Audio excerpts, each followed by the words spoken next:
Assalamualaikum warahmatullahi wabarakatuh. Selamat pagi semua, salam sejahtera bagi kita semua ya. Marilah kita berdoa sebelum memulai pelajaran.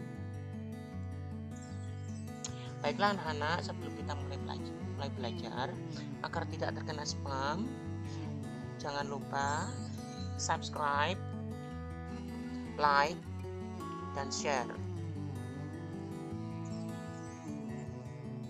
Hai semua, kali ini kita akan belajar tentang menelaah penggunaan bahasa dalam teks prosedur.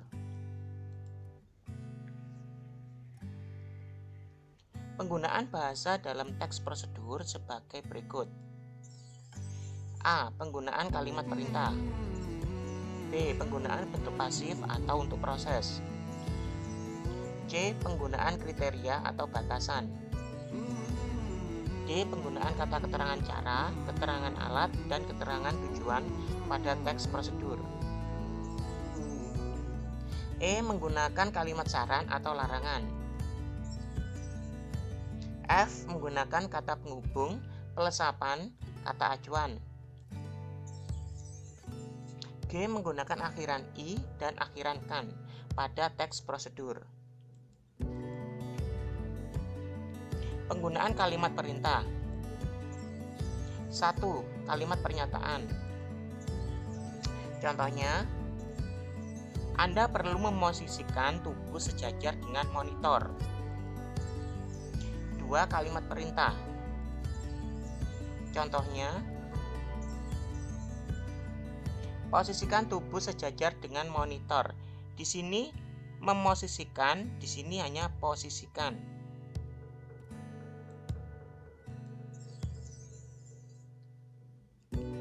B. Penggunaan bentuk pasif atau untuk proses. Penggunaan bentuk pasif biasanya untuk memberikan saran, tambahan, atau peringatan supaya tidak terjadi kesalahan fatal atau yang membahayakan. Perhatikan perubahan kalimat aktif menjadi pasif. Kalimat aktif. Anda sebaiknya menekan tombol keyboard dengan lembut. Sedangkan kalimat atau proses pasifnya diubah menjadi kalimat pasif, tombol keyboard sebaiknya ditekan dengan lembut. Perubahannya kalau pada aktif itu menekan, kalau pada pasif itu menekan berubah menjadi ditekan. Ya, mengerti ya? C. Penggunaan kriteria atau batasan. Teks prosedur dibuat agar orang bisa melakukan seperti yang ditulis. Oleh karena itu harus rinci dan jelas batasannya. Contohnya, yang tanpa batasan, angkat kaki kanan. Dengan batasan, contohnya, angkat kaki kanan setinggi lutut. Contoh lain yang dengan batasan, langkahkan kaki kanan 2 kali dan pada hitungan keempat bertepuk tangan. Kalau yang tanpa batasan ini tidak ada batasannya. Kalau sini batasannya adalah setinggi lutut. Yang kedua dengan batasan ini adalah langkahkan kaki kanan 2 kali, ini batasannya, dan hitungan 4 bertepuk tangan, ini batasannya adalah 4. Ciri-ciri kalimat perintah. 1. Intonasi pada bagian tengah kalimat naik atau meninggi. 2. Diakhiri dengan tanda baca seru. 3. Kalimat perintah menggunakan pola inversi. 4. Biasanya menggunakan partikel lah ataupun kan.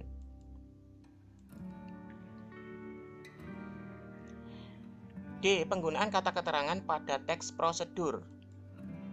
Adverbia atau kata keterangan adalah kelas kata yang memberikan keterangan kepada kata lain.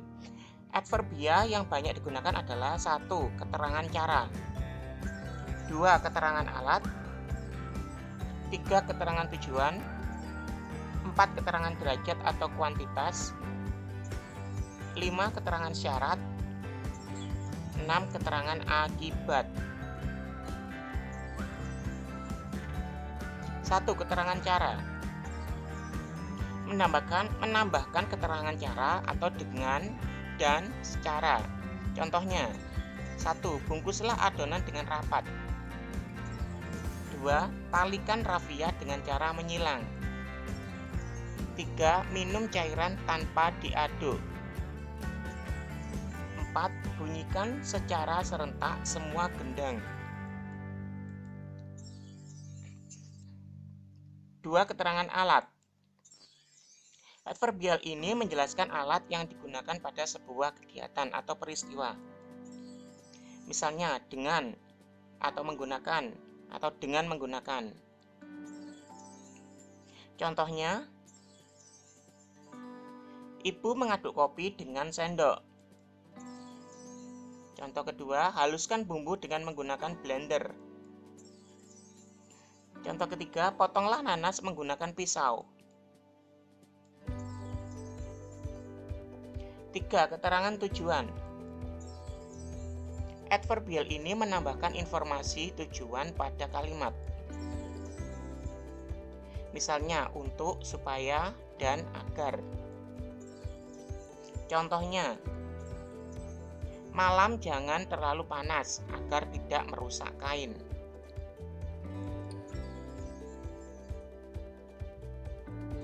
4. Keterangan derajat atau kuantitas. Kata ini menambahkan keterangan kuantitas pada sebuah kalimat yang disertainya. Contohnya, A. Setelah kecoklatan, angkat ikan secepatnya. B. Langkahkan kaki 2 langkah ke kanan dan hitungan keempat tepuk tangan 1 kali. Setidaknya tanaman disiram 2 hari sekali. Ulangi gerakan selama 4 kali.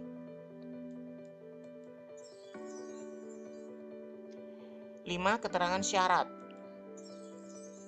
Kata keterangan ini menambahkan keterangan syarat terjadinya suatu peristiwa atau jika. Contohnya, A. Jika malam yang digunakan pada canting terlalu panas akan merusak kain. B. Jika gula terlalu banyak akan cepat gosong. 6. Keterangan akibat. Kata keterangan ini menambahkan keterangan akibat yang ditimbulkan dari sebuah peristiwa atau kegiatan hingga akibatnya sehingga sampai menjadi. Contohnya, A. Goreng adonan hingga kecoklatan. B. Ulangi kegiatan sampai bahan habis. E. Menggunakan kalimat saran atau larangan.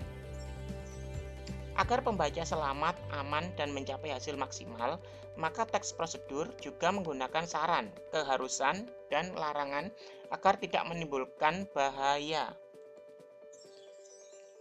Penggunaan kata atau frase hubung. Sebaiknya, hindari, jangan, jika tidak, atau kecuali jika, atau sebaiknya. Contohnya, ingat, jangan lakukan gerakan secara cepat. Jika terlalu keras, Anda menggerakkan leher, otot leher akan rusak. F. Menggunakan kata penghubung pelesapan kata acuan. Kata penghubung yang digunakan yaitu kemudian, sekarang, berikutnya, dan setelah hari ini. Pelesapan adalah penghilangan bagian tertentu yang sama atau sudah disebutkan sebelumnya. Biasanya pada kalimat majmuk rapatan, yaitu gabungan beberapa kalimat tunggal yang karena subjek atau predikat atau objeknya sama, sehingga bagian yang sama disebutkan hanya sekali.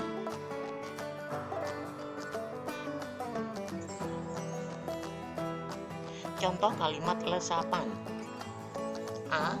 Masak tepung ketan dan cairan santan selama 30 menit. Contoh B. Aduk terus tepung dan santan yang dimasak hingga mengental dan berwarna kecoklatan. C. Angkat adonan dan setelah dingin cetak. Hasil tepung dan santan yang telah mengental hingga membentuk persegi panjang.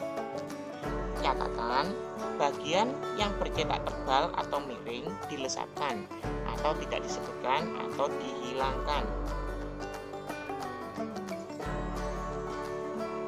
G.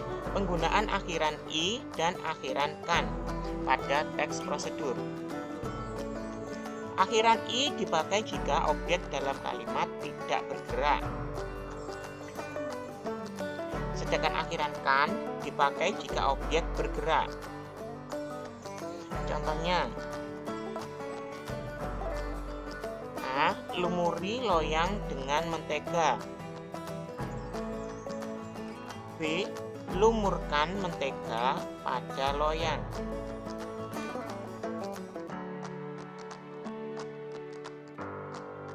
Kuis. Jawablah pertanyaan di bawah ini pada kolom komentar dengan menuliskan nama, kelas, dan nomor absen.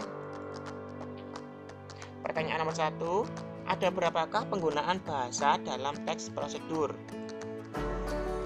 2, ada berapakah ciri-ciri kalimat perintah? 3, ada berapakah penggunaan kata keterangan pada teks prosedur? 4, buatlah kalimat dengan menggunakan keterangan cara. 5, sebutkan penggunaan kata atau frase hubung pada penggunaan kalimat saran atau larangan. Nah, sampai di situ dulu materi kita kali ini. Kita akan lanjutkan pada pertemuan berikutnya. Agar tidak terkena spam, jangan lupa subscribe, like, share. Terima kasih. Wassalamualaikum warahmatullahi wabarakatuh.